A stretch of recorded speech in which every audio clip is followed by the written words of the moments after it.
Hello, everybody, and welcome into the Apples and Genos Fantasy Hockey Podcast. My name is Nate Groot-Niblink, and I will be your host.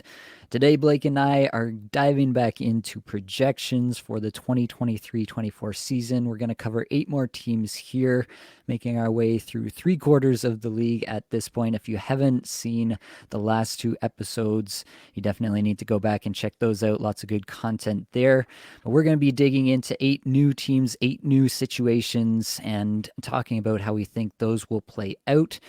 Now, importantly, my projections are actually live now and available for public consumption. You can find them pretty much anywhere you find Apples and Genos. They're on the website. They are my pinned tweet on Twitter. If you go into the Discord and just ask anyone, they'll be able to direct you to them. So lots of ways that you can get my projections into your life. Are you ready to get into this week's episode? Let's get it.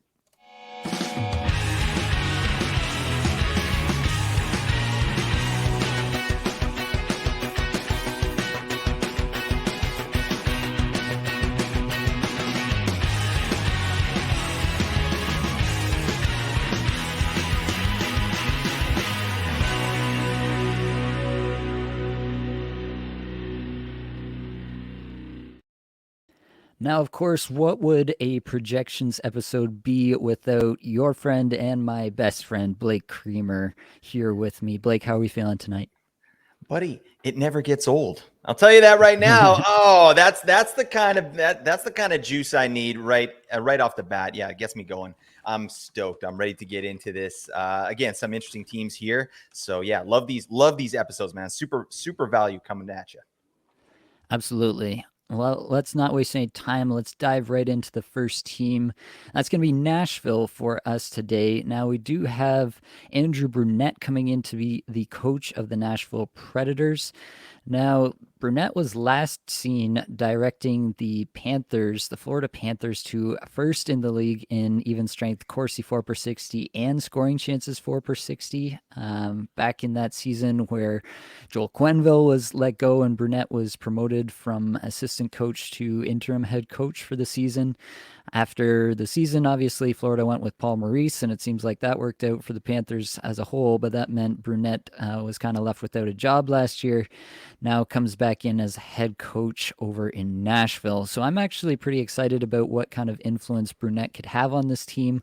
I didn't really go overboard in trying to predict some big advanced statistic step for the team just because of the coach, but I would say, moderately excited that Brunette could lend this team a little bit more ceiling than we might think just because of his past pedigree with the Panthers. So we'll talk about the top 2 lines here. It is not the best team that the Nashville Predators have ever iced by any stretch, but the way I have it shaking out right now is Ryan O'Reilly, Philip Forsberg, Gustav Nyquist on the top line, and then Thomas Novak, Denis Gurianov, and Luke Evangelista on the second line. That's up for debate. I think there's definitely some other guys who could force their way up. They have a lot of youth coming through. It's a bit of a youth movement happening in the Predators team right now. So I definitely think there's some room for that to get moved around. What are your thoughts on the top 6, Blake? Is that how you see it playing out more or less? Yeah, pretty much. I think Gurionov can get in there maybe on the second line. You know, he's not an old man by any means. I think he's like 24, 25. So I think he's in the mix, but yeah, that's very similar. I think that top line's probably, set in stone in my opinion. Yeah. I think that's a fair assessment. On the power play, I think you're going to see Ryan O'Reilly there just for the faceoffs, if nothing else. I still honestly think Ryan O'Reilly's a pretty effective power play player. Gets the play set up. He's always in the right place. I don't know that he's, the most skilled guy or anything, but I still think he can be effective in the right system with the right role. Philip Forsberg obviously going to be there. Roman Josi obviously going to be there on the back end. I think Tommy Novak probably locked down a spot with his play last year. And then the 5th spot, the 4th forward, we both have it, I think, as Luke Evangelista. Oh, no, you changed this. You have Gustav Nyquist up on the top power play. So talk to me about that, Blake. Talk to me about why you like Nyquist over Evangelista there. You know what? I wish it was a little more thought out. It's more, that's kind of more of a gut take. So, take that for what it's worth. But, you get a kind of a more veteran guy in there. I could see them Mhm. sort of just starting the season. Like, let's get the vets out there, kind of show the young guys how to do it. Like, I've got even Tommy Novak on the second power play. But guys Wow. like Cody Glass, Evangelista, Tommy Novak, I think they're interchangeable on that top power play, at least at the start of the season. And then as everything kind of shakes out, settles in, then we'll kind of see who's getting those minutes. But it could be interesting at the start of the season.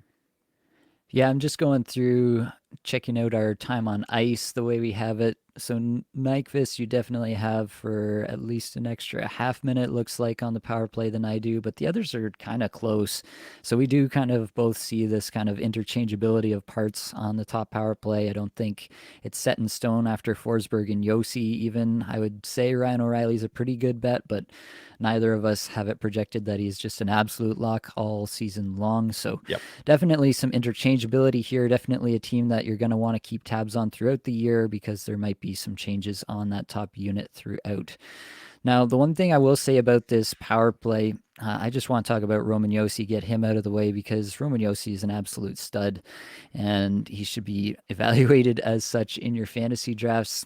He's absolutely the straw that stirs the drink for this power play.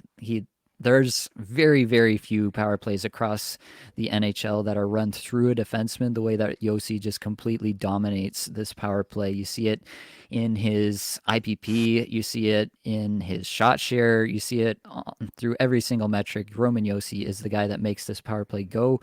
And that's kind of why I feel like despite the changes there, I still think that this power play can be pretty effective. Last year's, I think probably some people thought that there was a bit of a hot streak there with some of the young guys really getting on hot streaks as they came into the league. I tend to believe it a little bit more just because I think Yossi is the guy that makes this all happen and he can kind of get it done with whoever's there. So for me, Roman Yossi is just that dude. I don't expect any kind of major pullback. I have him for 71 points on the season. You have him for 77 points, so you're even more bullish. Both of us have him for 300 plus shots on the season from a defenseman, which is absolutely elite, obviously. So Roman Yossi, lock him in. I think in most formats, I'd be taking him as the second defenseman off the board, right behind Cale Makar. Thoughts on that, Blake? Yeah, I couldn't agree more. I mean, to me, he's the clear number two defenseman in fantasy. And I love that people are fading this guy. I love, like, we're getting comments, here and there, like, what's going on with Yossi? What are you doing? It's like, yeah, they're not a great team, but it doesn't matter. Like Yossi, like you said, especially on the power play, like I've got him for 30 power play points. And my projections, they're all going to be bullish. I do that. All right. But, he's exactly what I look for in a defenseman. Crazy chance generation, crazy shot generation, and his IPP, especially on the power play, is ludicrous. So he's a lock for me for 70 points. Yeah, and I think he's just such a safe fantasy asset, and I'm taking him in the second round in most formats. Yeah, I couldn't agree more. The other defenseman of note here is going to be Tyson Barrie, who will probably be on the second power play. I guess I wouldn't close the door entirely on the idea that he could work into the top power play if they decide to go with a 2D format. If none of these young guys are stepping up and they don't have anybody they really like to rotate in as the fourth forward, then you could see Tyson Barrie up there. Tyson Barrie, quite honestly, one of the better power play quarterbacks in the league still demonstrated it last year with Edmonton. Obviously, they didn't want to deal with the fact that he really can't play defense and never really has. But Edmonton was still using him on the power play, obviously, and he was holding it more than holding his own on a power play filled with star players. So I definitely think that Tyson Barrie is a very talented player. I don't think that he's talented enough to really overcome what's going to be some secondary minutes behind Yossi in a lot of cases. Right now, I have him projected for 2.5 average time on ice on the power play. You have him for 2.2, so not too dissimilar there overall. Yeah, 10 power play points for me and 10.5, so round up to 11, I guess, for you.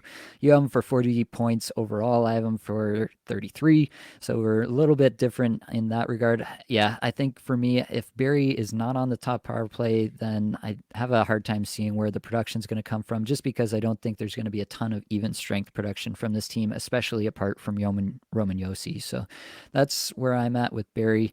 Anything on Barry before we move on to the biggest difference in our projections here?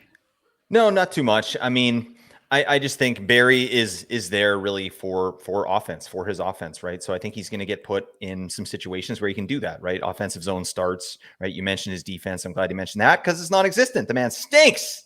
All right, but no, he doesn't stink. And actually, he's one of the most liked players in the league. I've read that in multiple spots. So congratulations, to you, Tyson Barry. But yeah, I think, if Yossi goes down, Barry's gonna pop off for sure. But he's gonna be a nice supplemental piece there. 40 might be a bit high, but 35 to 40, I like Barry. Sure. So the biggest difference in our projections was Luke Evangelista. You're definitely more bullish on him at 46 points. I have him down at 33 points, but I do see the bull case here. He had a good showing, basically, last year. The underlying stats look pretty good. I have him at 8 shots per 60 at even strength, which is a really strong number for any player, not just a rookie. Well, he'll be a sophomore next year, but obviously I think that's a good number. I question if he's really going to be a guy who commands a substantial IPP, which would really obviously hold down his total points.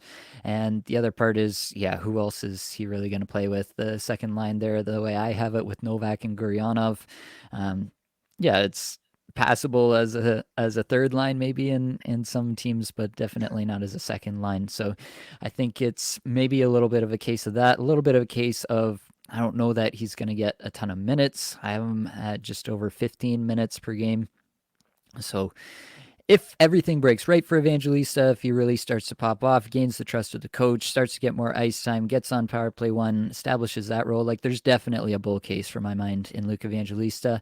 I could see him even eclipsing 46 points in that case. I'm just, with all these players, I kind of feel like it's a little bit of a toss-up which one really emerges. We had a really good showing from Evangelista, but again, small sample size. I'm not willing to just completely buy in that this is the player he's going to be for the rest of his career.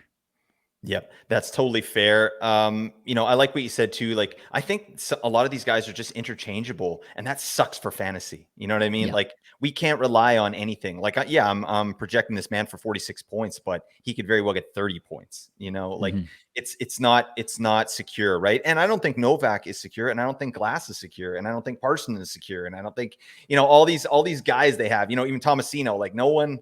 We don't know what Nashville's going to be bringing to the table, but to me, I trust the shot generation and the chance generation, and I think Evangelista is the best of those three with that. Even though I projected Novak for a few more points, I think Evangelista is a player I'm interested in. And fun fact, again, when I talked with Corey Schneider about analytics and microstats, Evangelista was one of the guys that he was excited about. And he was excited about a lot of these Nashville players, these young guys. So and then pair that with the fact that they got this coach in here, Andrew Burnett, who's, clearly knows how to run his offense. Like, we could see some interesting numbers from these players, but again, it's not going to help us for fantasy this year. Like, these are guys you take with a flyer pick in your last round, basically. You know what I mean?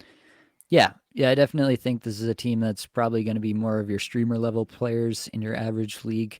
But probably there will be some times, when some of these guys get hot, or, one of these young guys actually does take a legitimate step and maybe they do turn into a hold on your roster. I can definitely see that case happening for some of these guys. Novak being another one. You have him for 54.5 points. I have him for 55.9. So both of us are putting a pretty solid projection on his name. Yeah, despite you saying you have him on power play 2, you have him for 16 power play points, which lines up perfectly with what I had as well.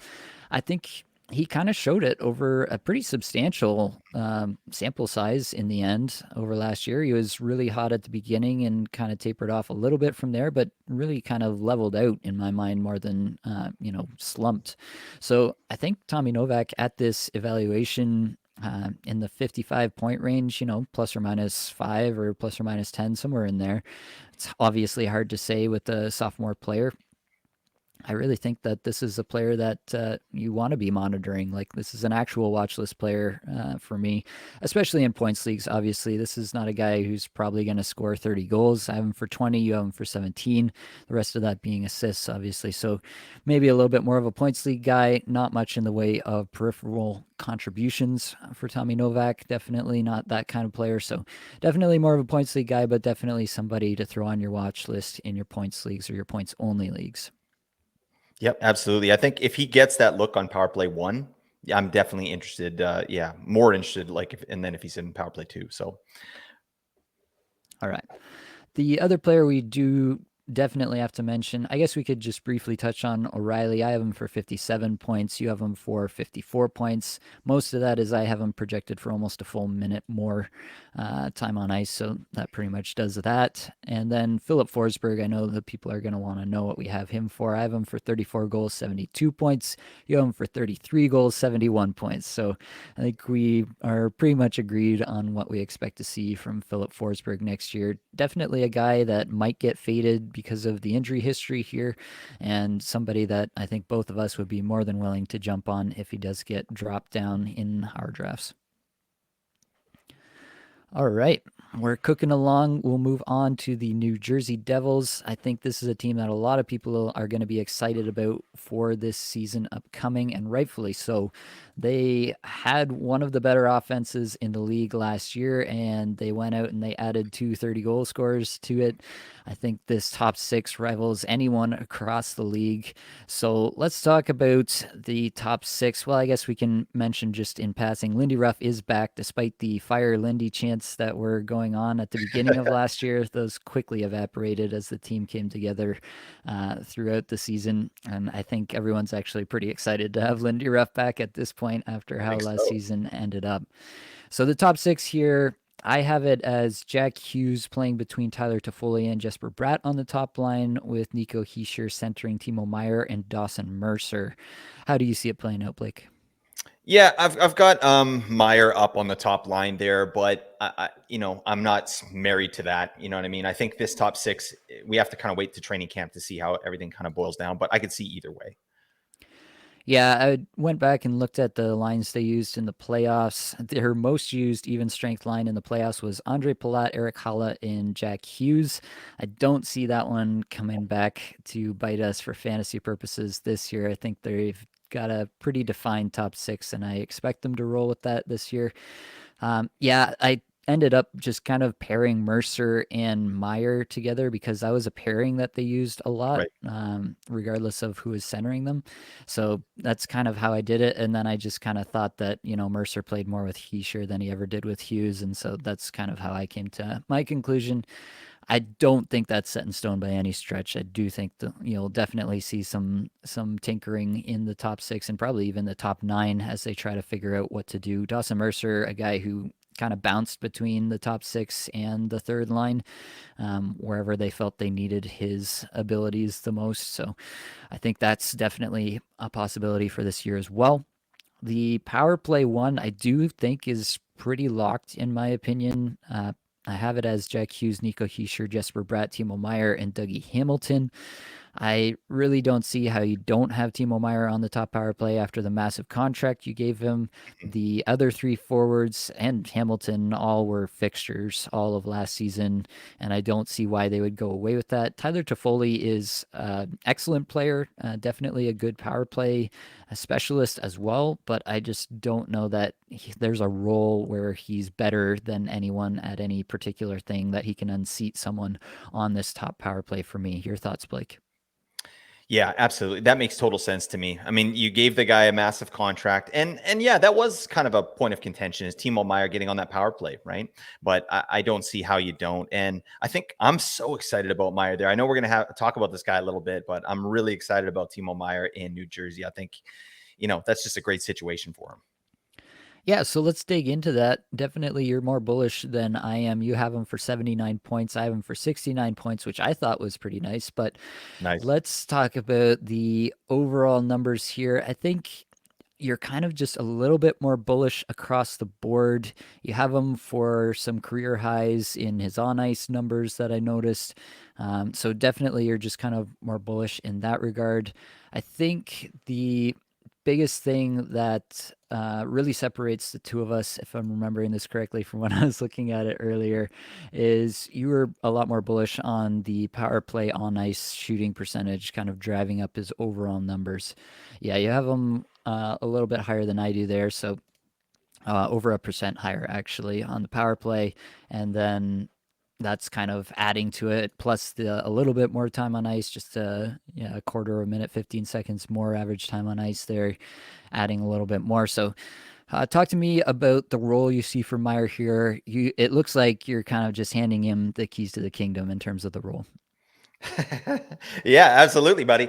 I'm giving him the keys. Yeah, I think it's a really good situation. First, the team he's coming from, San Jose, notoriously bad team. So I feel comfortable projecting on ice shooting percentages at career highs, honestly, because this is the best team he's ever played with. I know he had Erik Karlsson on the power play in San Jose and Tomas Hertl, but I mean, come on, these guys are killers on New Jersey, right? So I'm excited there. Again, sure, bullish. I'll give you that, but yeah, I think it's the contract really, and also he didn't really show out in his time in New Jersey, right? But he was able to Yeah. secure a contract there, so they liked something that was going on. And remember, Meyer was coming off of injury when he first started with New Jersey, so I don't know that he was ever fully good to go. I think there was some pressure for him to get into the lineup.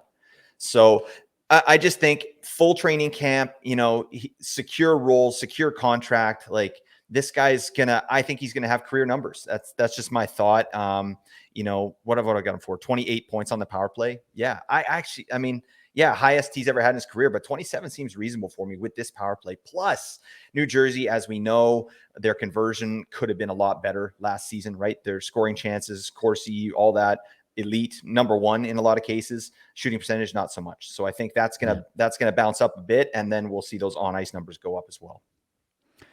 Yep. Yeah, I definitely see the case for that. I don't think it's out of the range of outcomes by any stretch of the imagination. The one thing I would just say is, like, you've projected him for some career high rates in a few places, especially in terms of the shooting percentage there, and he still only comes out to 79 points. So Right. that's where I would tell people to have just a little bit of healthy skepticism on the overall ceiling here. I don't think that there's likely to be a scenario where Timo Meyer is a 90-point player this year. I think some people probably have that in the back of their mind that, if everything goes perfect, Timo Meyer can hit 90 points. I mean, sure, if he has a 20% shooting percentage season, yeah, maybe he hits 90 points. But outside of a major outlier like that, I really don't think that that's in his normal range of outcomes here. I think probably in between us, there's a healthy medium Yep. here that's maybe even a better median projection. Maybe I'm being a little bit bearish and baking in a little bit too much of his San Jose stats, not accounting for as much of the potential of this team as you are, and maybe you're a little bit bullish and just projecting Never, some career never. highs. So, but regardless, I think we've got some good bookends on Meyer and what to expect from him this season. Uh, Definitely do need to touch on the defenseman here because you have one of the elite power play quarterbacks in Dougie Hamilton here. You have him for 75 points. I have him for 71. So we're both aligned that it's a 70 plus point season incoming for Dougie Hamilton. You have him for 29 power play points. I have him for 25. He's definitely going to show out on that power play in my mind. The one thing really holding back Dougie Hamilton from even greater heights is that he doesn't just absolutely dominate even strength minutes in the way that some of these other, like the Makars and the Yosis and these guys that we talk about as the true elites. You have him for about 22 and a half minutes. I have him for 22 on the dot. That's kind of where he's lived. He's never really approached the 25 or that kind of upper elite echelon in terms of the average time on ice. If he ever did, like, you'd be talking about a really, really high ceiling for this player, point per game plus. So definitely just in terms of the talent here, I think Dougie Hamilton absolutely belongs in that conversation with these upper elites. It's just the deployment here that's probably going to hold him back from actually eclipsing some of those top end players. Yeah, it's just an interesting point. Like, we're talking about one of the top 5 probably defensemen off the board, right? And he's only getting like 22 and a half minutes, really. I'm projecting for that. You're projecting for 22. Like, that's interesting. And then you got Luke Hughes in the wings. Like, it's an interesting situation in New Jersey. Like, I'm projecting him for 75 points, but I'm not super stoked on 75-point Dougie Hamilton, especially with Luke Hughes there. But I think one more season for sure. I think that makes sense, but I'm excited to see what Luke Hughes does as well. I've got him projected for 41, which I think might be maybe a little spicy, but 30 to 40 points, Luke Hughes. I think that's totally reasonable. Yeah, I honestly do too. I have him for 39, so I'm pretty in line with you there. Love that. Both of us are pretty bullish on his ability to convert. We saw it in a short stint last year in the league, and I went back to some of his college numbers, was able to dig up some interesting stats on him, and really he's driven play in this way at every stop, basically. Definitely, especially last year in the NCAA. So I do think that this is an impressive prospect, somebody to get excited about. Honestly, I'm not worried about Dougie Hamilton, though. The only way I think that Dougie Hamilton comes off the top power play for Luke Hughes is if Dougie Hamilton himself does something to deserve that. I yeah, I think Dougie Hamilton is a top 5 offensive defenseman in the league, and Luke Hughes would be lucky to get to that point at some point in his career. So I'm not super concerned about Hughes impeding Dougie Hamilton's fantasy relevance this year, personally. I love that his name is Dougie and not Doug. What's the thought process there? It's actually on, like, did he change it legally? Like, it's not Doug, it's Dougie. All right. Yeah, Like, what, it's the same thing as your boy John Goudreau over there. Yeah, well, he's John Gaudreau. Dougie is always Dougie because we have to teach me how to Dougie. He's got a little thing, Johnny Gaudreau. Get the hell out of my sight. All right. It's John Gaudreau. Yes, we have to be very careful about who we assign the correct names to here on the Exactly. Apples and Yes, Genius very Fantasy Hockey careful. Podcast. The other player, obviously, we have to mention is Jack Hughes. We have to talk about our projections there. You've got him for 45 goals, 111 points. I have him for 46 goals and 107. So both of us very, very bullish on Jack Hughes this season. I just think that he was incredible last year. All the advanced stats check out, and they've just added 2 30-plus goal scorers. Like, what more could you possibly ask for in terms of team context, in terms of the individual talent? I just think the world of Jack Hughes and think that there's honestly pretty much no scenario in my mind where he's not a 100-plus point player next season. Yeah, honestly, don't have much to add there. Like, he's an elite offensive player, and I love the way that he plays offense, which is on the rush, right? This guy is like probably, top 3 rush offense players in the league. Jack Hughes, like it's, that's what these superstars are. Connor McDavid is another one, right? Like these guys are elite off the rush. I'm not saying Jack Hughes is Connor McDavid, but he's got some of the same ingredients, you know what I mean? And it's his rush offense. And that's what gets me so excited because he can create this stuff by himself, like whoever he's playing with, right? It's his issues in the past have been conversion, right? Efficiency. So he's kind of figured that out a little bit, but I don't see him going back to those days, especially with the beauties that he's playing with here. Definitely. All right, let's keep pushing it. We got to talk about another truly exciting offensive outburst waiting to happen in the New York Islanders. I am actually a little bit more excited than most about the Islanders for fantasy purposes, and that's pretty much because of Lane Lambert, who came in as the coach last year. The Islanders were much more willing to push play last year under Lane Lambert. They went from the bottom of the league in a lot of even strength chance for metrics to towards the top of the league, top half at least in pretty much every metric. So I'm definitely much more interested in the Islanders this year than I was in the years under Barry Trotz. I have the top 2 lines here as Bo Horvat, Anders Lee, and Matthew Barzal for the top line. And then I have Brock Nelson, Pierre Engvall, and Kyle Palmieri as the second line. Don't think that's a great second line outside of Brock Nelson there, but I do think that the team itself is going to be willing to push the play a little bit more, which should lead to a little bit more offensive upside for the players that we're interested in for fantasy. I actually did some crazy stuff for the Lions here. I'm looking at what the hell was I doing? I don't know. I was in some kind of fever dream, but I've got Oliver Wahlstrom up on the top line. I know he's a right winger, but I've got him. I don't even care if it says RW. I'm making you LW. All right, get your biscuits over to the left side. All right. But a little bit of a spicy take there. But I like Oliver Wahlstrom on that top line. I think he's going to get a chance this season. I hope they sign him for a 1-year deal. So, I think they want to see what they have in this guy. And the only way to do that is to give him some minutes. So I think he might make his way into the top line. And if that's the case, then Anders Lee goes to the second line with the grumpiest man on earth, Brock Nelson, and then Kyle Palmieri. So that's sort of the way I see it shaking out. But, we'll have to wait a little bit to kind of see how that all plays out. Yeah, I mean, I'd love to see Oliver Wahlstrom on a top line with Bo Horvat and Matthew Barzal. That would be a dream come true for me. But yeah, I just don't know that the team is super enamored with him at this point. He had some very well publicized spats with Barry Trotz in the past. I guess Trotz didn't like his defensive effort at times. And then last year was injured for the full season pretty much, and that usually doesn't buy you any points, rightly or wrongly, with the team. So, yeah, he's got a 1-year deal to kind of prove it, or he'll probably be moved out at some point.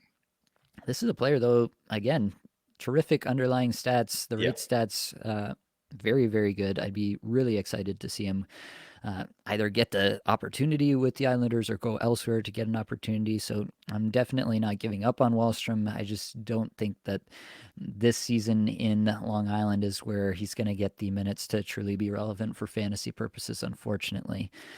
But we should talk about how we see this top power play unfolding. I've got it as Barzal, Horvat, Nelson, Lee, and Dobson. You see anything different there, Blake? I think this is honestly probably pretty cut and dried. Yeah, that's really all they can do. Like, put these guys out there. It's that's not terrible, right? You look at those names. I love Dobson. I know we'll talk about him, but yeah, it's a decent PP1. I mean, yeah, that's how I see it shaking out. For sure. Yeah, I think Horvat obviously adds a shooter element that I don't know if they're missing necessarily, but definitely adds a new element to that team. And Barzal is going to do his thing on the wing. Brock Nelson is one of the more underrated players in the league, in my opinion. And Anders Lee has always been, when healthy, a premier net front presence on the power play. So I do think all that makes sense. But the guy that you're the most excited about is Noah Dobson on the back end. This is the biggest difference in our projections for the Islanders. You have him for 62 points. I have him for 54. So talk to me about why you think Dobson can eclipse 60 this year.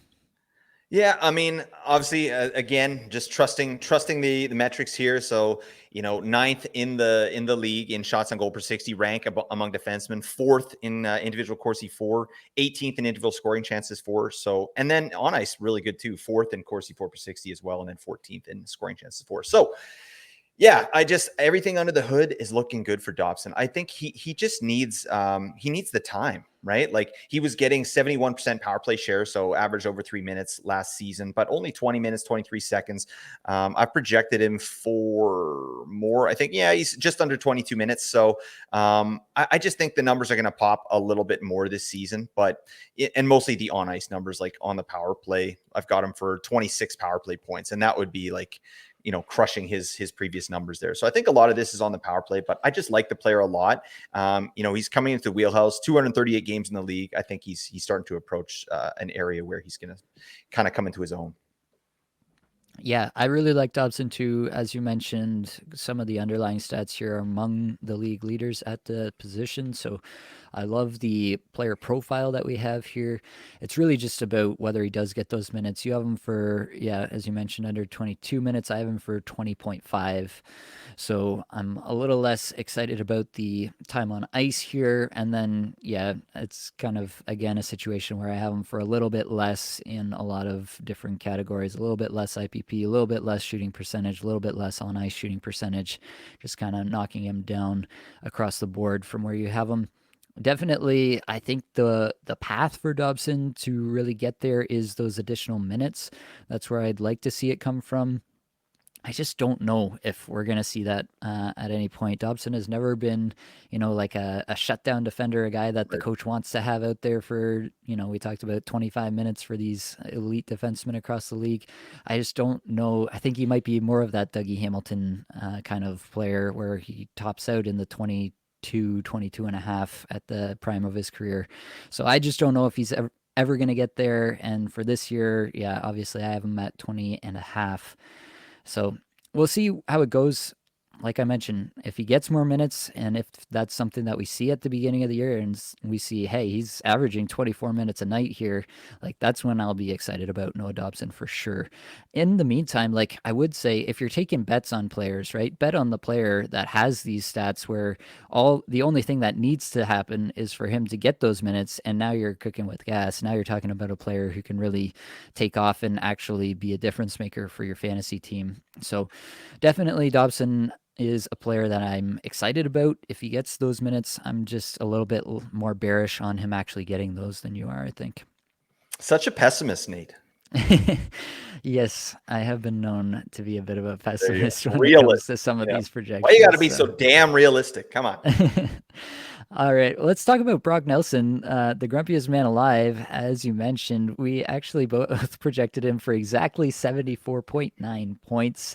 So it seems like you love Brock Nelson just as much as I do, Blake. You don't have to hide it anymore. This is a safe space. You can, announce your love professionally and publicly to the good listeners of the podcast here. I'll give you the floor now to do so. Oh, well, thank you. Yeah, you know what? Also, I know Brock Nelson's a big fan of the show. So yeah, I got to shout out Brock Nelson, buddy. Thank you for your service. All right. Yeah, it's you can't really deny this man as much as I want to. I remember talking with you last season about Brock Nelson, and I didn't even have a good reason. I was like, I don't like him. Like, what the hell? Get him. You're like, well, actually, he's pretty good. I was like, oh, really? And then I had to look into it. Yeah, it kills me to give him 74, 75 points. What the hell? But yeah, he's just really good. He just does stuff. He's super consistent. His floor is solid. But every goal he scores, zero celly. Okay, no celebration whatsoever. just skates to the bench and it has a drink of water. You know what I mean? So that's fine, Brock. You rest up, King. Well, Matt Barzal will do some big cellies, I guess. But yeah, it's going to be a good player this season. Yeah, definitely. Yeah, just for context on how consistent and predictable Brock Nelson really is, we both also had him projected within 2 shots on goal over an 82 game season. So I definitely feel pretty solid about the projection we've got here. Let's talk about the other kind of most fantasy relevant members of the top 6. We both have Anders Lee for around 30 goals, and you have him for 53. I have him for 51 points overall. I think we both probably feel pretty good about him being in that range. Maybe plus or minus a little bit, but definitely in that range. Matthew Barzal is one that we're both, I would say, probably a little bit bullish on compared to where most people will have him. You have him for 81 points. I have him for 76. I definitely believe in the talent of Matthew Barzal. I definitely think that this is a player that in the right situation with a truly elite finisher, like put him on a line with, Alex DeBrincat or something like that. And I really think Barzal has that 90 plus point upside. I don't think we're likely to see it unless somebody here in Long Island is going to take a huge step. So I think Barzal, though, definitely a guy who can approach point per game next season, and I wouldn't be surprised to see that at all. And then the last member, Bo Horvat, both of us have him crashing back down to earth. I have him for 58 points. You actually have him for 53 points. Maybe some lingering resentment here, Blake. You want to get that off your chest? Yeah, exactly. That's just a petty projection right there. Bo Horvat, good luck getting 50, you ding dong. All right, I'll tell you that for free. All right, buddy, get the hell out of my sight. You know what? New York had the worst power play. The Islanders had the worst power play in the league last year. I feel good in saying, like, as much as this hurts me, like full season of Bo Horvat, that's going to help them on the power play, right? Noah Dobson, Barzal healthy. This power play is going to be a lot better. They're not going to be dead last in the league. So I think that's why some of these numbers look a little better, is like because they're getting more power play points. For sure. Yep. I think that pretty much does it for the Islanders. Let's move on to a slightly more exciting team for fantasy purposes in the New York Rangers. Oh, yeah. Over here, we've got Peter Laviolette once again behind the bench. The Rangers' underlying numbers took a big jump last year when Laviolette came on board. This is why I talk about coaching changes. It can make a big difference in the underlying numbers for the team and just raising the floor for the entire team. If the coaching comes in and the coaching sticks and the players buy in, and suddenly the offense is running on all cylinders, I do think that Laviolette did some good things for the Rangers offense last year. And honestly, I don't know that the Rangers actually converted on all the chances that they could have last year. I still think there's some room for them to improve on last year's numbers, which we'll get to in a little bit. Top two lines, I think, are going to be Zibanejad with Kreider and Kakko on the top line, and then Trocheck between Panarin and Wheeler. That's the way I would have it currently. Any pushback, Blake? Nope, no pushback. That's what I got as well. Kako on the first line. That's interesting. I know he spent some time there last season. That's going to be an interesting player this season. Yeah, we'll see how he does. We can talk about Kako for a second. You have him for 44 points. I have him for 39. I think in the end, it's probably just going to be a rotational player again on that top right wing spot. Again, they could go to, a trade deadline pickup to try to shore up that spot. There's a lot of different ways that this could get filled, but I'm just not super excited about Kako. I feel pretty confident that we have some idea of who this player is at this point. He's been actually quite consistent in some of the underlying numbers, and I just don't see how, at this point in his development, that he's all of a sudden just going to take a massive step. Maybe he just develops some insane chemistry with Zibanejad and Kreider, and that's the path. I can't project that basically based on what we've seen from him in the past. What I can project is the top power play unit here, and that's going to be Zibanejad, Panarin, Kreider, Fox pretty comfortably, and then Trocheck, the one maybe question mark. I feel still pretty good about projecting Trocheck for a pretty solid share here. I don't know what you think about Vincent Trocheck, Blake. I don't think I've ever heard you talk about this man, so maybe I should give you the floor to do so. Oh my God. You know what? Vinny Tro for show. That man's a friend of this show. All right. We love Vinny Tro here. Just an attractive man, beautiful head of hair. He's checking all the boxes, but please, God, do not take Vinny Tro off power play one. All right. That makes no sense. Like, I was a little bit like last season when they brought in all these, these guys, Patrick Kane, Tarasenko. Those guys have their own kind of gravity and weight to them, and they need touches of the puck. And it just kind of changed everything. Even with Zibanejad, like the last quarter of his season, his ice time was down. His metrics were a little bit lower, right? So I'm low key kind of glad those guys are out of there, and we've still got these remaining guys in here. I like the addition of Blake Wheeler, but yeah, I think Trocheck, it makes sense. Their big year. Well, actually, no, I'm talking about. He came afterwards, but I think he's the best option on that power play, in my opinion. Yeah, I would agree with that. I think, maybe there's a chance that Philip Hedl, after he had a pretty nice stint last year, maybe he gets some run there at some point if Trocheck struggles at any point. Not they possible. Are relying, probably not, but we have to build in, all scenarios right, here. That pessimist again. So I do bake in maybe some chance that happens. It's not the way I'm projecting it, but there is some chance there. And then, Blake Wheeler in the past has been obviously a top line power play player. So, maybe they give some respect to the veteran here and give him an opportunity at some point, even if it's not the first game of the season. So you definitely have to stay on top of that and maybe just bake that in a little bit for Vincent Trocheck if you're going to be drafting him this season. Just be aware that this is not, a locked and loaded all season long kind of thing where you can confidently say that Trocheck will be there the entire season.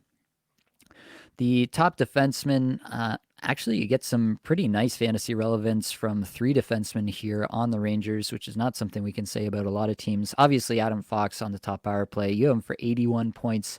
I have him for 75. Gonna score, just a ton of points. Not much of a hitter. Doesn't shoot a lot. Definitely not a soggy boy. But going to score a lot of points from the back end. I think that really what to expect from Adam Fox. Like if you're in a points league, you just plug in his projection into your points league setup and you feel pretty confident about where he falls out. So that's Adam Fox. And then honestly, in like Bangers Cats, I'm not as high on Fox because he's not even really a goal scorer, right? Like he's a tremendous player, but he's not much of a goal scorer. He doesn't take a lot of shots. A lot Right. of his points come through assists, similar to Quinn Hughes in Vancouver in that way.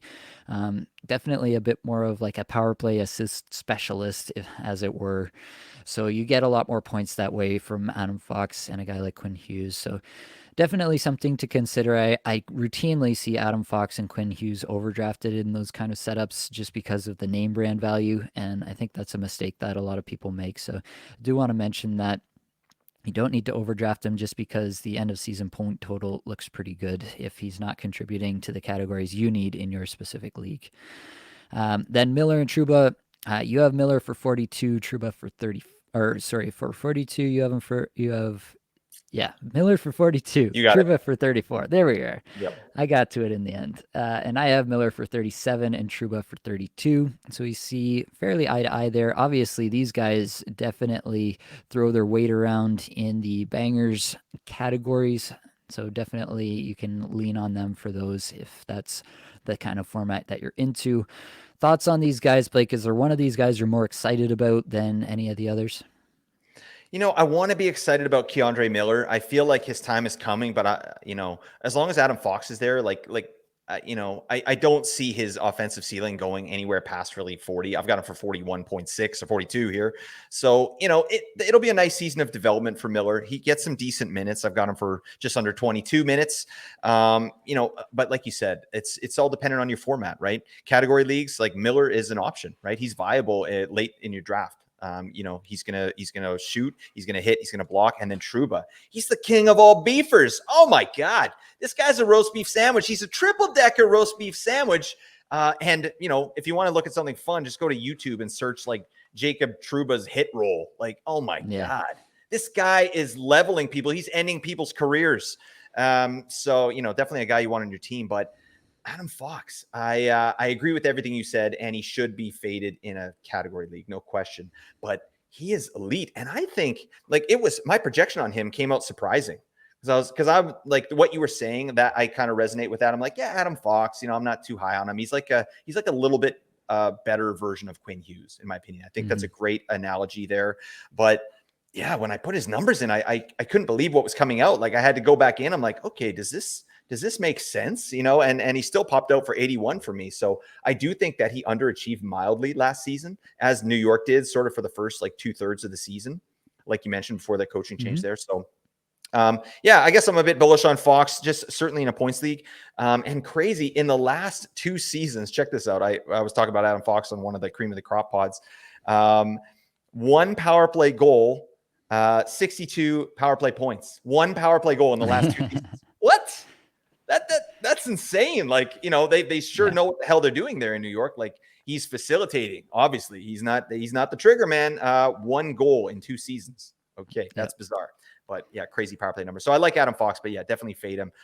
That's a great point you did on the formats there.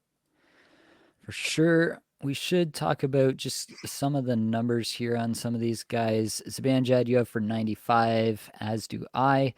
And then Wheeler, I have for 57. You have for 60. Heedle, you have for 49. And I have for 47. So we're pretty tight across the board here. The one that we were a little bit apart on was Chris Kreider. You have him for 65, and I have him for 59. Not a huge difference. We both think that he's going to score in the upper 30s for goals. And then it's really just a matter of how many assists you think he can run into here. Definitely a guy, he hits a bunch. He's going to get some shots there. So he's definitely a lot better option in like a Bangers Cats league. Going to score lots of goals, be a factor on that power play for sure. I guess really just the thought here is what's the amount of assists that Kreider is actually going to run into, because he does seem to have this really defined role where he goes to the net hard on every single play. He's never the guy with the puck on his stick until he's right at the net. So it does seem like there's a tough path for him to really run into a whole bunch of assist variants and really outperform in that way. The big season that he did have, he outperformed on goals, actually went up above 50 goals, right? Just on a massive shooting percentage bender that year. So I think Kreider feels like a pretty safe projection in this range. If you want to project him in between our projections, 59 to 65 points, I think you're going to come out pretty bang on with where Chris Kreider will be. Yeah. We did a mock draft show last night, and I got Chris Kreider at something that seemed like crazy value to me. It was like, so it was a Bangers Cats category league. I got him at like 110 or 115 or something like that. I was like, Yeah, I'd love damn. that. I mean, this guy, he could get 40 goals, like, Yep. and probably 10 assists. Like, what are you doing? Plus, one of the longest necks in the league. Oh my God. If I was a vampire, this guy would be a target. All right. Straight up. I'd be able to get him just as a flyby. You know what I mean? I don't know We where I'm might going with have to we might have to create a subsection of NHL players called the Vampire Oh, Targets. these long Tyler neck Myers would beauties. Yeah. definitely be Oh, on that list yeah. too. It's funny. We had Raj brought that up last night. Yeah. Tyler Myers, ridiculously long neck. He's like a giraffe out there. His head's bobbing around. Well, before this goes completely off the rails, I do want to mention that I have Artemi Panarin projected for over 100 points this season, Bang. and you have him for 96, so you're not all that far off either. I think really this is pretty straightforward for me. I think Panarin really underperformed in some of the luck metrics last year. I think that's going to bounce back in a big way. And then this overall team context that I'm talking about, where Laviolette seemed to really raise the floor of this team, I think that comes to rest with Panarin, especially. Panarin is still the guy, similar to the way I talked about Yossi over in Nashville. Panarin is still that guy in New York here. He really is the guy that all the offense really flows through. You see that reflected in his consistent IPP numbers year after year. He's leading the team in IPP, just dominating puck possession and dominating distribution of the puck, especially on the power play. Really just don't see a scenario in which Panarin goes below 90 points unless it's, again, another really terrible variance situation for him next year. He's dropping like crazy in drafts. I've picked this man up, I mean, in fourth rounds. In a points league, I got him in the fourth round one time. What the hell? No, points leagues, like, I mean, third round. Come on, fourth. No. And you could maybe argue, like you're saying, 100 points. Like 100-point man is probably a second round guy. Maybe even higher. So I like Panarin as well. Like he's just super consistent. And like you said, I think he did underachieve in those luck metrics. So we expect those to bounce back. I think New York's going to be even more solid this season with the new coach there. For sure. All right, let's take a little break here from the projection talk, and I'm going to talk about a little giveaway that we're going to be doing here at Apples and Ginos. I'm wearing some merch right now. You can see it on this hoodie here, Apples Beautiful. and Ginos. You can see it on the hat as well. If you are interested in receiving something like that, there's a pretty straightforward process I'm going to ask you to complete. Go in, rate the podcast, give it 5 stars, give us a little review if you're over on Apple Podcasts. We'd love to see that. And just give me a screenshot. You can send it to me on Twitter via DM. You can send it to me on Discord. If you're in the Apples and Ginos Discord server, that's probably the easiest way to get it to me. If you've done this already previously, then just go in and grab that screenshot and send it to me, and you'll be entered. So definitely appreciate all the love we've been getting. We have been getting tons more reviews, and this, as I've mentioned before, is kind of that prime time. In September, all the casuals start to come back and they start to look for some content, and so we really want to beef up our ratings and reviews to make sure that we're capturing as many of those casuals as we can. So I definitely appreciate all the people's efforts. We actually did get a couple more reviews on Apple Podcasts that I do want to read out here. One from Get Your Fill Up, who's been a great addition to the Discord server this offseason as well. He says, great atmosphere. A&G is a great community with lots to do for the fantasy-focused individual. Appreciate your kind words there. And then we had another one from J. Anthony 94, and he says, best fantasy hockey content as the title. The boys at A&G are must listen to if you love fantasy hockey and want to dominate your league. Tons of content covering drafting, player projections, and streaming options. I think they should be your first listen for fantasy hockey, and also I think they're just getting started as the community will continue to grow. Let's go. I love that. My God, this guy jacks you up. Oh, he man. definitely did. Jacked me up enough. Easy. Yeah, All yeah. right. Yeah, Phrasing. Yeah. Let's keep it clean here, but That's a family show. Definitely. We do need to keep it moving. We're already at 53 minutes, and we haven't talked about the Ottawa Senators yet. And I do want to talk about the Ottawa Senators because I am pretty excited about this team as well. We have DJ Smith back in town as the coach, so I don't expect any major changes in terms of the offense here, structure, how they play the game. The top two lines right now, I'm running it as Stutzla between Tkachuk and Tarasenko, and then Norris between Giroux and Batherson. I think, they kind of have three natural right wings here, which makes this a little bit Mhm. interesting with Tarasenko, Drew, and Batherson. So I'm not sure exactly what they'll do here. You could see a scenario in which even Stutzla gets moved to the wing in some instances. If they want to load up a line and Drew plays center, I could see Yep. something like that. If they want to move Stutzla over to the left side and, yeah, they really want to load up a line somewhere. I don't know exactly what they'll do. But I do think that they kind of have a clear top six best players, and I kind of feel like they're going to get those six together in some capacity.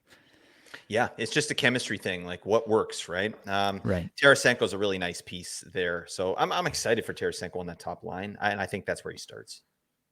For sure. Let's talk about the power play one here. Stutzla, Tkachuk, and I have it Norris, Batherson, and Chikrin.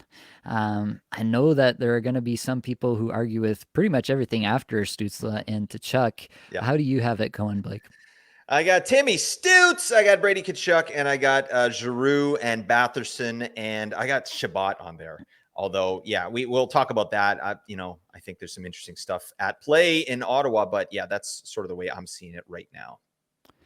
All right, so let's talk a little bit about, well, let's start with Norris. Norris was the biggest difference in our projections. You have him for 53 points. I have him for 63 points. You have him for 14 power play points, and I have him for 25. So that's the difference right Yeah, there, yeah. is that top power play. The thing for me is Norris was dynamite on the top power play the season before last, where he would obviously last year injured for pretty much the entire season. And I just kind of feel like they're going to go back to that. You have DeBrincat, the natural shooter on the power play. He leaves town, and you just insert Norris, another shooter, into the power play, and you kind of run it back with the way that he was working off of Batherson. So that's the way that I'm kind of seeing this play out. And yeah, if that happens, then I do really like Norris. I think he can eclipse 30 goals. I think this is probably a guy that you're going to get late in drafts. He's going to be around 100 hits, I think, at the end of the season as well, which is obviously going to play really well in your Bangers Cats leagues. So if you're someone who's going to, fade some centers and then try to pick up some value late, I do think that Josh Norris is one of those guys who has that upside, who could really hit as one of your late round centers and give you the freedom to go at other positions in the top of your draft. Yeah, that all makes sense, and it's absolutely within the range of possibilities for sure. I just yeah, like they lose Batherson, so they lose oh my god, what's the man's DeBrincat. name? DeBrincat, yeah. So they lose DeBrincat. I see Giroux going up there. I mean, just his power play production in general. He played a lot on power play 2 last season, so it would make sense to keep him there, but I think he got 24. I think what did he got? He had 24 points, power play points last season. Ottawa's power play was cooking last year. Whoever was out there was just going nuclear. So I think Giroux might get that first look, but I could absolutely see that. Norris is coming off injury too, so that's where I'm a little bit. I don't draft for injury, but he was coming off a big injury. Mm-hmm. That took him out for a season. So I don't know. That's pretty much one of the only reasons why I'm a little bit bearish on him, like just for the season, right? And also Ottawa sort of established a really good power play, and I think they're probably going to roll with it. And then you got throw Tarasenko in there, who I've got on power play too. Yeah, like maybe they don't go 70-30 in terms of power play share. Maybe they go like 60-40, Yep. or even 55-45. I don't know. That could be a potential there. Yeah. Yeah, that would be obviously the kind of nightmare scenario for Yeah. us in fantasy circles. We just want to have some definitive Yeah. Put usage from 100 and somebody. 0. And I like the yeah. Washington power play. That's nice. Yeah, exactly.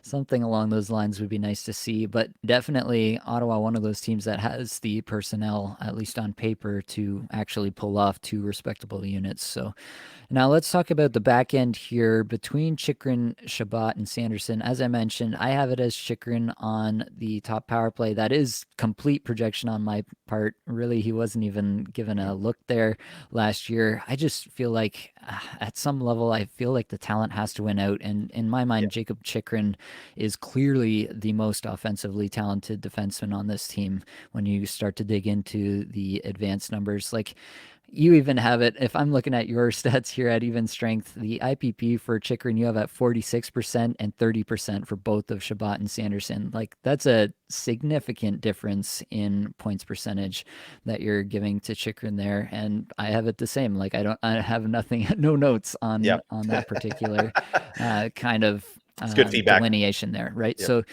that's the kind of impetus, I guess, for me elevating him to that status is I Yep. just feel like in the end they're going to see this guy. They only had him obviously for part of the year last year. Maybe they just didn't want to rush him into anything, and so they let Jake Sanderson take that crack on the top power play when they needed another body up there. So that's just the way I'm reading it at this point. And also, I'm just really hoping for fantasy purposes that Chikrin is that guy because I do think that if he does get that, then there's a scenario in which he absolutely goes off this year. He's a banger, beast, shots on goal, points, goals, everything you could possibly Yep. want for a defenseman. He just supplies it all. I love Chikrin. And this kills me a little bit, right? Like I've got Shabbat for power play 1, but so Shabbat I've got for like just over 3 minutes on the power play, and then Chikrin I gave him 2 minutes and 20 seconds or something like that.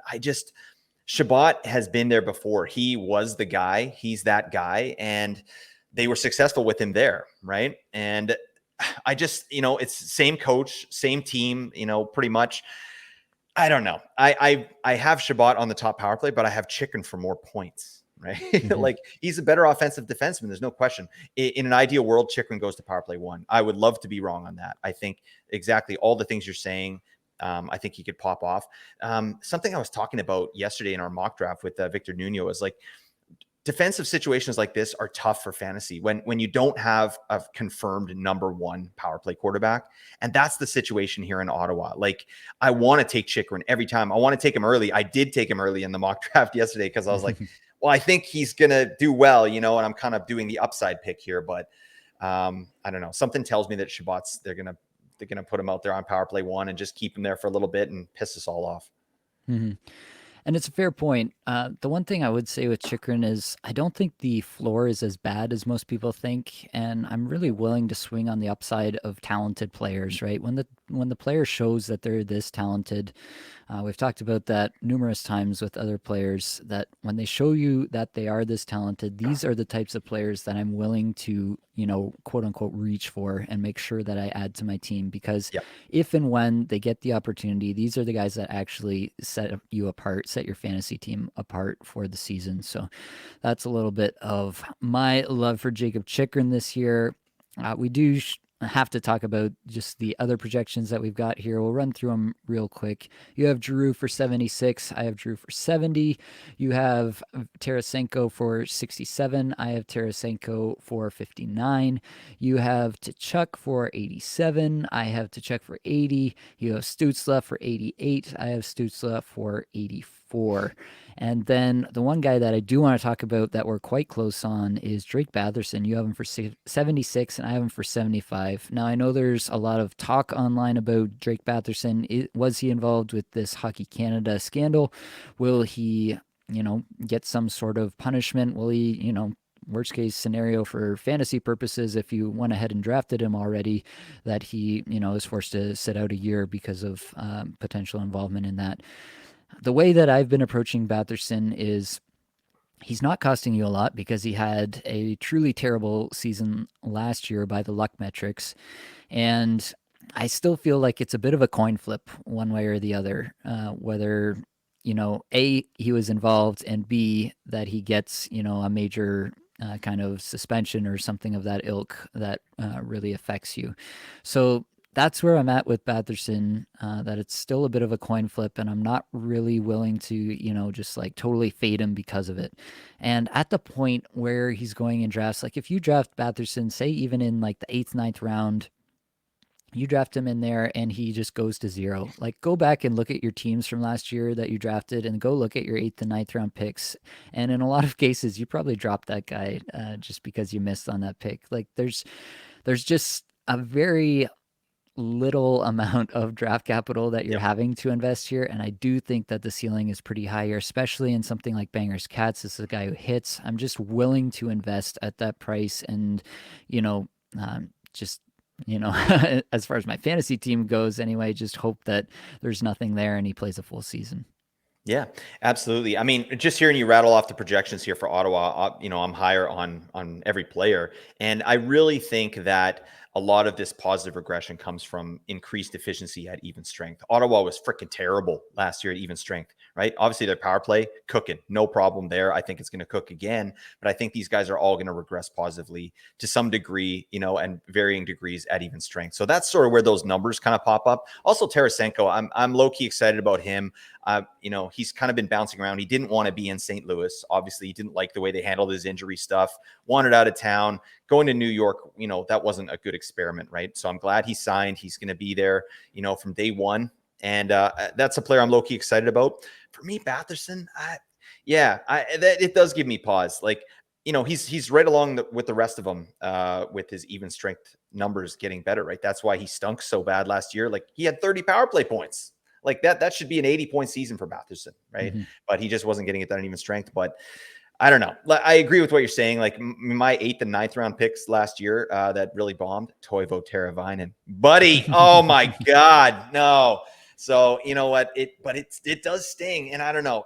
I also kind of, and I know you've said this before, and I think you agree, but like I want to have a guy on my team that I like to cheer for. You know what I mean? Sure. Like, so Batherson's a guy I'm kind of just staying away from. I feel like there are some other guys that I'm a little more confident in, even just fantasy wise.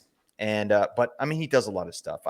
Now you got Tarasenko in there as well. Like, it muddies the water for power play 1 even. Do they bump him off power play 1 and Tarasenko gets in there? I don't think so, but that could happen, right? You got an elite shooter in Tarasenko. So I'm staying away from Batherson this year, but thank you for your service, my man. Yep. All right, we got to keep rolling. We got to get to the Philadelphia Flyers, whoever we might not want to. It's going to be Torts back behind the bench. The top 2 lines look something like Sean Couturier, Joel Farabee, Travis Konechny, and then maybe Morgan Frost, Noah Cates, Owen Tippett. Does that sound right, Blake? Sure. I mean, I just put the names in a hat and then I pulled them out. But yeah, I've got Frost, Farabee, and Konechny on line 1/2, and then Couturier, Atkinson, and Owen Tippett.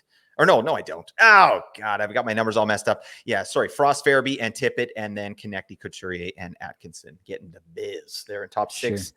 Oh my God, that's not inspiring, is it? No, it's not the best we've ever seen. The power play is not the best we've ever seen either. Sean Couturier, Travis Konechny, Owen Tippett, Joel Farabee, Cam York is what I've got down at the moment. I don't know if that's how you see it playing out, Blake, but either way, I don't think either of us are too excited about it. Sure. Let's go with that. Yeah. I'm interested to hear what you got to say about Cam York. This is a guy that I've been targeting really late in drafts, and I think that's a player I'd love to touch on here. Yeah, let's talk about the defenseman here. Really, it is just kind of York. I mean, we both projected Rasmus Ristolainen just kind of because he figures to be the second power play defenseman here. And he hits a lot and he blocks a lot, so he's good for the Bangers Cats, I guess. But I have him for 24 points. You have him for 30. Obviously, not super relevant in points setups. But York, you have for 42 points with 14 power play points. I have him for 38 points with 12 power play points. So really just a little bit of difference in the power play numbers there.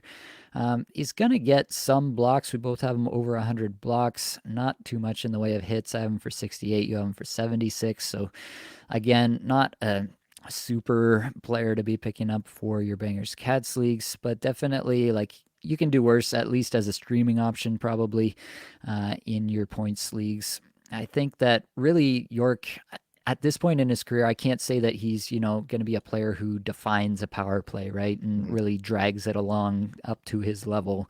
And so it really comes down to how efficient can the rest of the players make this power play and what can Cam York get as a percentage of that. So that's kind of how I'm viewing Cam York. I don't mind him as, like a last round swing or, but I guess more so I'm saying I view him a bit as a streaming option this year. Yeah, I mean, but is he, in your mind, is he the power play 1 quarterback, like guaranteed going into the season? I think that's honestly as close to set in stone as it could be. Like, I don't see who else they could possibly put on that top power play that would make any sense to me whatsoever. Yeah.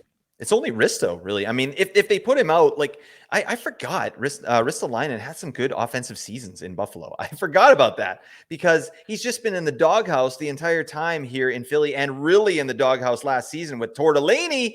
Oh God, that's not a place you want to be, man. That means you're playing like 8 minutes a night. All right, you're getting the Tony Yeah. DeAngelo treatment.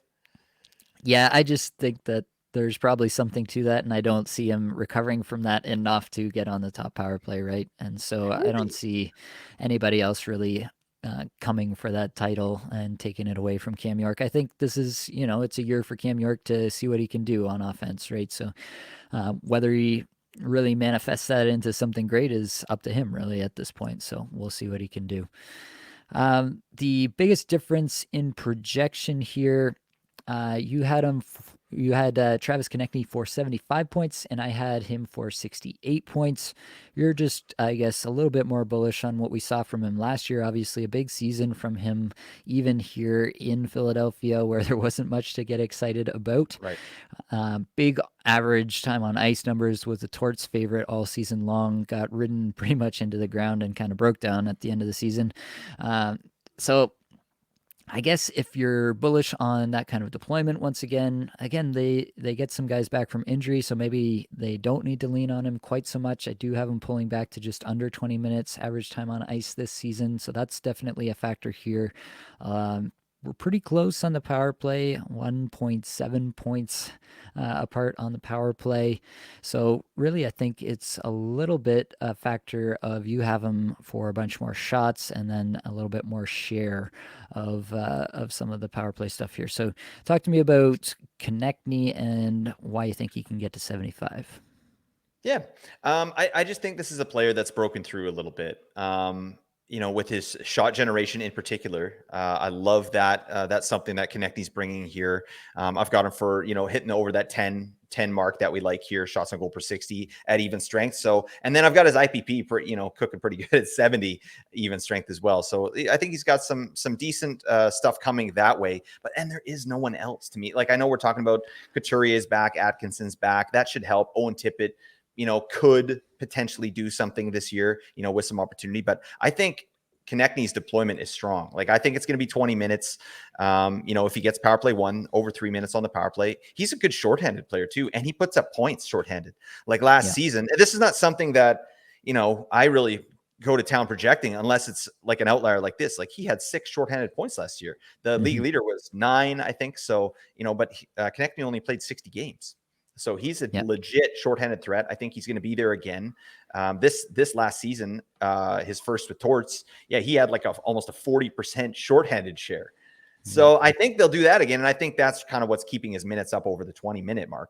But if he's putting up points there, we got to count those in too, right? So I don't know if you had him for any shorthanded points, but 75 for Konechny. I like that. I don't know. That sounds reasonable. Nate called out one of my picks before the episode here, just being like, "What are you doing?" And I had some numbers a little weird with the Konechny. I had him for like 84 or something, so I had to change that. But 75 sounds very reasonable to me for Konechny. I think he's going to be clearly the best player in Philly this season.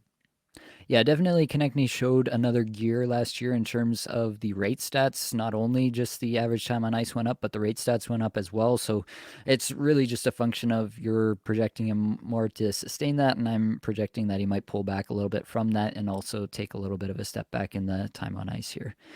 So the other player that I think most people are going to be interested in, I mean, you've got Sean Couturier coming back. You have him for a 57-point pace. I have him for 58, so we're pretty tight there.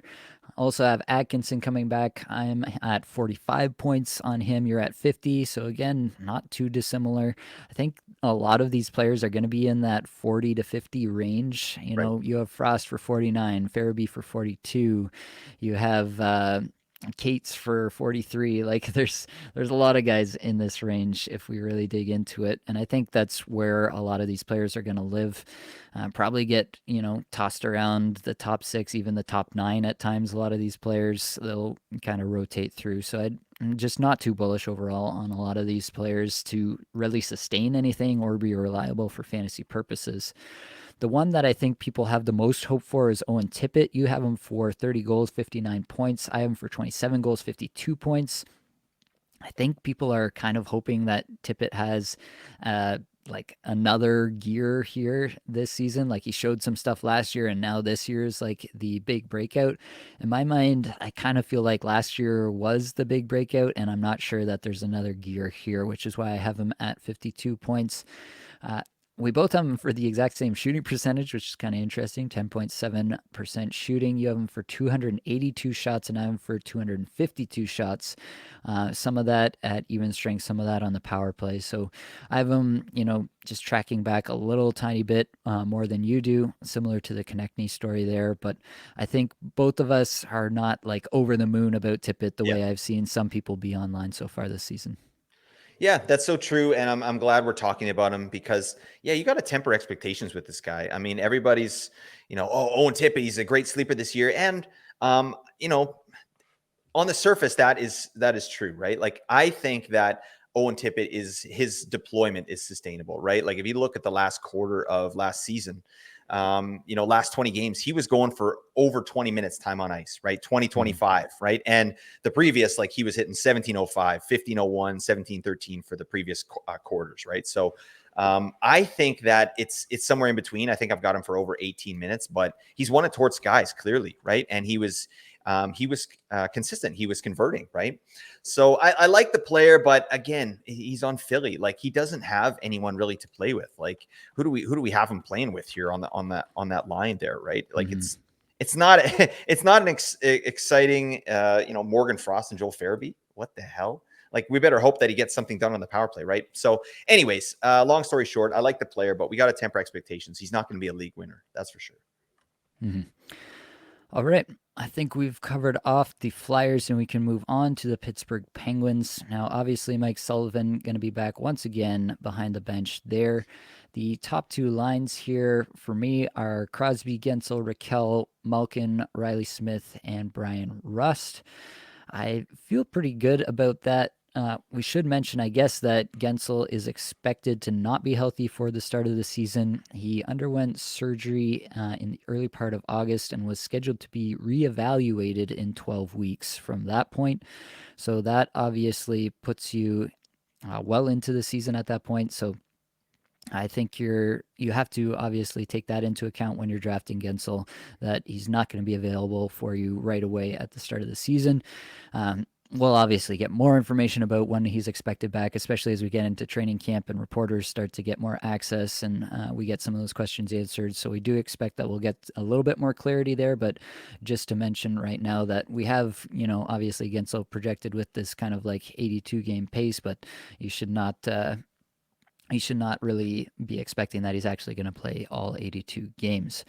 So the top two lines there we've mentioned the power play, Crosby, Malkin. It's going to be Gensel when healthy. And then I think both Carlson and Letang get on this top power play unit. How do you see it, Blake?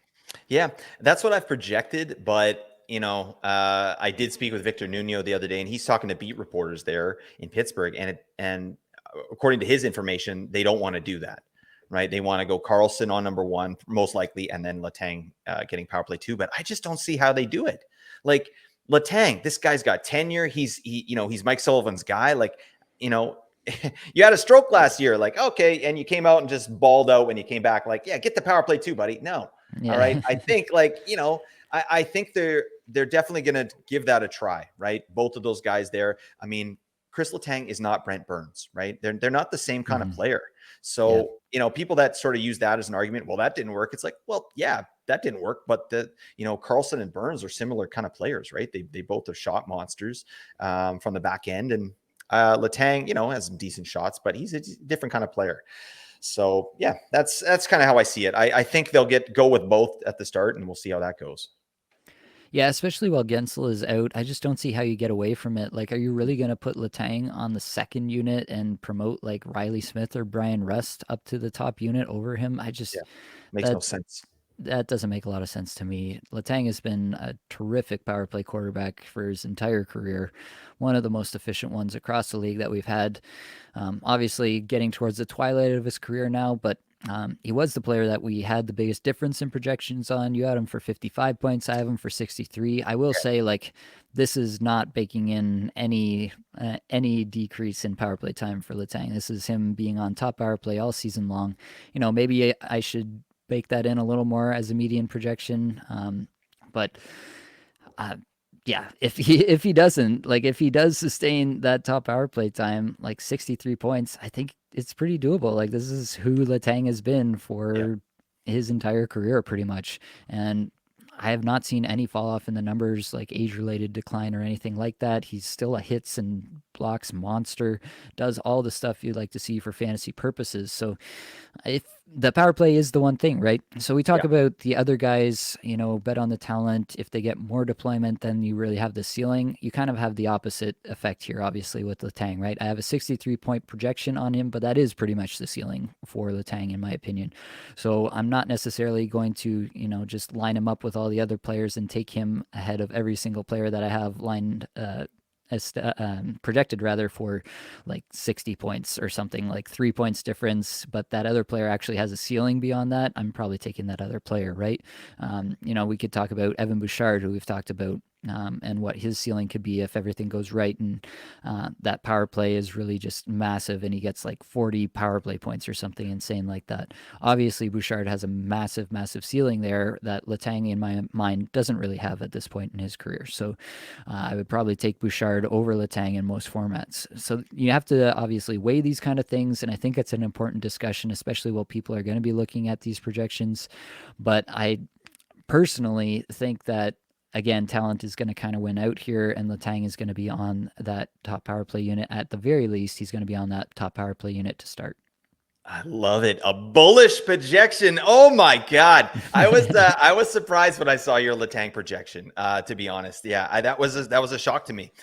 63 points. I love it. He's fully capable of it, no question. But my issue is, like, that's with, 3 minutes and 45 seconds on power play one, right? And him and Carlson both getting 3 minutes and 45 seconds, where I took both their minutes down to, like, Carlson, I gave him like 3 minutes and 15, and Letang, I just hit him at 3, because I think what's probably more likely going to happen is they're not going to both spend all season just on that top power play, right? One is going to go to power play 2 for a little bit, and that's going to drive both their numbers down to me. And that's kind of where I got that number. Like, they're still both over 3 minutes, which is, power play 1 numbers, but it's not like 70% power play share numbers where you're like, 3 minutes, 45 seconds or 4 minutes, right? Like Carlson should be getting 4 minutes on the power play a game. That should be his average. But with Letang there, it's not going to happen. And same with Letang, right? I don't think he's going to get 345. I think it'll be closer to 3, just because they're going to eat each other's value a little bit there. But that's I think our numbers are probably similar on Letang. That I've just got him on the power play for less time. Right. Yeah, we should mention Carlson. Obviously, you have him for 77 points. I have him for 75. Both of us see a pretty strong ceiling here for him once again. Obviously, not touching that 100-point magical season he had last year, but definitely a very strong projection nonetheless. Probably, honestly, has a little bit more room beyond this. Wouldn't be surprised, but definitely we have to bake in a pretty significant regression from last season. He was kind of just told to, go out and score a bunch of points last year in San Jose. They didn't have much else to play for other than him scoring as many points as possible. So that's kind of what happened. This year, I think he'll probably be asked to, play a little bit more responsibly rather defensively. And so I think he'll still be obviously an elite level offensive defenseman, but maybe just a little bit more muted than he was last year. Just in general, across the team, like, you have Crosby for 88 points. I have him for 95, so I'm more bullish on Crosby as well. Gensel, you have for an 83-point pace. I have him for 84. Raquel, I have for 56. You have for 53. Malkin, I have for 84. You have him for 81. Riley Smith, I have for 50. You have for 53. You have Brian Rust for 50, and I have Brian Rust for 55. I'm a little more bullish on the Penguins across the board. Really just because I think they kind of underperformed as a team. Not tremendously. Like, you can see in our numbers, we're not super far off, but I am just a little bit more bullish on the Penguins overall. I do think Carlson raises the offensive floor of this team a little bit as well. So something that I definitely baked into my projections here. And I do think, there's just going to be a little bit more value in the streamers from this team than other Mhm. spots. I think the Riley Smiths, the Brian Russ, the Rickard Raquels here are going to be a little bit more valuable than your average streamers from your average teams. Yeah. Ricard Raquel.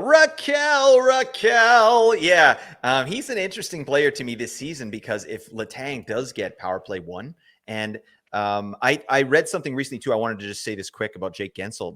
There's reports that he may only miss 5 games. Like that's the most recent thing I've read on Jake Gensel. I got that on X, so it's got to be true, right, everybody? So yeah, I mean, he may only miss 5 games. That's nice, but I think when everybody's healthy, I think Raquel is going to be the odd man out if Letang is on that power play one. So just something to think about. And I sort of projected him that way, right? He's still a beefer with a bunch of hits, but that's a player I'm not so high on. But yeah, I agree with what you're saying there. I'm excited for Pittsburgh, and like you said, these guys could be really good streamers, like Smith and Rust in particular. For sure. All right, last team of the night here, Blake, is the San Jose Sharks. David Quinn back in town again for another season. Top 2 lines here, definitely going to be some shakeup after they shipped everybody with a pulse out last year, but Thomas Hertl, William Eklund, Anthony Duclair is my current top line, and Logan Couture with Alexander Barabanov and Mike Hoffman as my second line. Do I have the right guys at least here, Blake? Oh my god, this was a rough one to project these guys. Like, yeah, it just made no sense. And to be honest, I didn't project any D. I don't know what I'm gonna wait a little bit to do that, but oh man, it's rough over there. I've got Hurdle. I've got him, Hoffman and Duclair as line 1, and then Couture, Eklund, and I put Fabian Zetterlund up there as well. So Okay. I'm taking a ride with Fabian. All right, that sounds nice, Fabio. But I mean, what the hell? Barabanov, he's in the mix too. So Yeah. Barabanov seemed to have the trust of David Quinn last year, so I do think yeah, he'll at least get minutes, if nothing else. Definitely not a player you're going to get super excited about by any stretch of the imagination, but honestly, actually, he was tied to Thomas Hertl, so maybe I should put Hertl with Barabanov again. They were a pair throughout much of the season last year with Meyer when he was there, and still together after Meyer left town. So that might be something to look at. I have Hertl for 59 points, you have him for 64 points. Definitely going to be kind of the primary guy on the power play, along with Logan Couture, who you have for 61. I have for 60. We're pretty tight on these. After Hertl and Couture, it really starts to get messy. I have it Eklund and then Mike Hoffman, and then who knows on the back end, really. yeah, I think Daily Faceoff has Jacob McDonald as yeah, the top power play guy. I've heard some talk about Henry Thrun, who's a prospect for the Sharks, maybe, making the team as a power play specialist, basically. right. Caitlin Addison kind of situation from the Wild last year. Could be something like that for sure. Again, similar to you, did not feel very confident in projecting anyone to have a strong power play percentage from the back end here. Maybe they'll run 5 forwards. That could be a thing too. They're obviously in a rebuilding state as a team. They don't have much to lose by doing so. So maybe they'll just run a 5 forward power play. Who knows? This is like they should change their name to the Spare Parts. Oh my god. Hey, here fan base, we just signed Mike Hoffman. Like, oh god, Anthony Duclair. Oh god, this is not exciting stuff. But Duclair, I'm low key, like a late round flyer, like maybe you pick somebody up who's injured, you put him in the IR, and then you go back to the waiver wire and you pick up Anthony Duclair. That's a good situation there because I've got him projected for 54. I think he's going to get power play 1. I think he was brought in to do power play 1, but I mean, it doesn't matter. No one's going to score. All right. I don't know. This is a hard team to really kind of figure out, isn't it? For sure it is. Yeah, I think there's a lot of ways that this could go, and the most likely way is that it's just not a lot of relevance for us here in fantasy. Duclair, interestingly, is the player that we had the biggest difference on. You have him for 54 points. I have him for 40 points. You have him for a minute and a half more average time on ice. Some of that on the power play, but most at even strength. Definitely, you're more bullish on Duclair, the talent, than I am at this stage. Duclair has just seemed to not be able to ingratiate himself with any coaches, and so that Right. holds him down, in my opinion. And then, yeah, as I mentioned, you obviously have him being a little more efficient with his minutes than I do as well.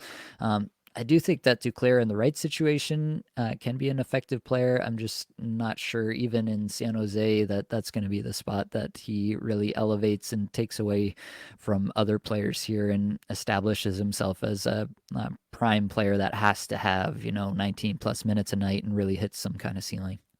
Yeah, I mean, he's a boom or bust player, right? And I basically projected the boom, and Duclair's boom is 54 points. All Yeah. right. Get ready, everybody. Duclair's coming. Yeah, but I don't know. I just like his offensive profile. I think, the rate stats that we like, he's really good in those. Yeah, obviously his efficiencies, he's gonna have to work with that. And it's gonna be tough in San Jose, right? Because he doesn't have anyone to really play with. So I do hope that, he gets on the top line there, play with Thomas Hertl. Like that, Yeah. Hertl's a good player. Hertl, I Yep. mean, that no one's excited to draft Thomas Hertl or Logan Couture, but those are two guys that are fantasy viable. I really think so. Like Logan Yep. Couture is such a consistent performer, especially in category leagues. Like I wouldn't be drafting him in points leagues, I don't think, but Logan Couture in a category league, like he gets it done, right? And he does it every Yeah. year. He's 60 points with good periffs, right? And Yeah. now, who else is there? Like they got to trot these guys out there. Like just leave them out there for the whole game. I don't know what the hell's going on. Yeah.